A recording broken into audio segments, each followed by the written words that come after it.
એક હતો ગરીબ ખેડૂત, નામ સુરેશ. ગામના પાદરે આવેલી નાનકડી જમીનનો એક ટુકડો એની આજીવિકાનું એકમાત્ર સાધન હતો. ચોમાસું આવે ત્યારે સુરેશની આશા જીવંત થતી, પણ ઘણીવાર વરસાદ રૂઠી જતો અને એની મહેનત પાણીમાં જતી.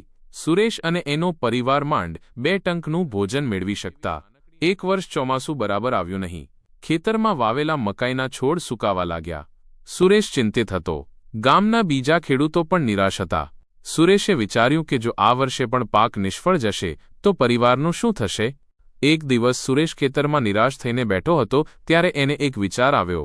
એણે ગામના વડીલો પાસેથી સાંભળ્યું હતું કે નજીકની ટેકરી પર એક જૂનો કૂવો છે જે કદાચ હજી પણ પાણી ધરાવે છે. કોઈ વર્ષોથી એ કૂવાનો ઉપયોગ કરતું નહોતું. સુરેશે મનોમન નક્કી કર્યું કે એ કૂવો સાફ કરીને પાણી મેળવવાનો પ્રયાસ કરશે.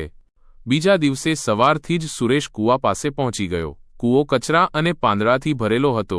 એની પાસે કોઈ ખાસ સાધનો નહોતા, પણ એની પાસે હતી અડગ શ્રદ્ધા અને સખત મહેનત કરવાની તૈયારી.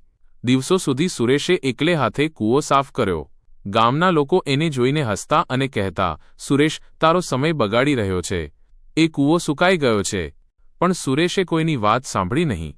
એ પોતાની ધૂનમાં મસ્ત હતો. આખરે ઘણા દિવસોની સખત મહેનત પછી સુરેશને કૂવાના તળિયે ભીનાશનો અનુભવ થયો. ધીમે ધીમે કૂવામાં પાણી દેખાવા લાગ્યું. સુરેશની આંખોમાં ચમક આવી ગઈ. એણે તરત જ એક ડોલ અને દોરડું લીધું અને પાણી ખેંચવાનું શરૂ કર્યું. ધીમે ધીમે સુરેશે પોતાના ખેતરને પાણી પાયું. મકાઈના સુકાતા છોડ ફરી લીલાછમ થવા લાગ્યા. સુરેશની મહેનત રંગ લાવી. એ વર્ષે સુરેશનો પાક ખૂબ સારો થયો. એણે પાક વેચીને સારા પૈસા કમાયા અને પોતાના પરિવાર માટે ખુશીઓ લાવ્યો. આ વાર્તા આપણને શીખવે છે કે સખત મહેનત, દ્રઢ નિશ્ચય અને આશા ક્યારેય છોડશો નહીં તો ગમે તેવી મુશ્કેલીઓનો સામનો કરી શકાય છે. સુરેશ એક ગરીબ ખેડૂત હતો, પણ એની હિંમત અને મહેનતે એને સફળ બનાવ્યો. જો તમને ગુજરાતી વાર્તાઓ સાંભળવી ગમતી હોય તો અમારી ચેનલ તમારા માટે જ છે.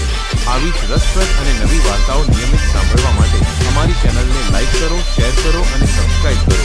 તમારો સપોર્ટ અમને આવી વધુ વાર્તાઓ બનાવવાની પ્રેરણા આપશે.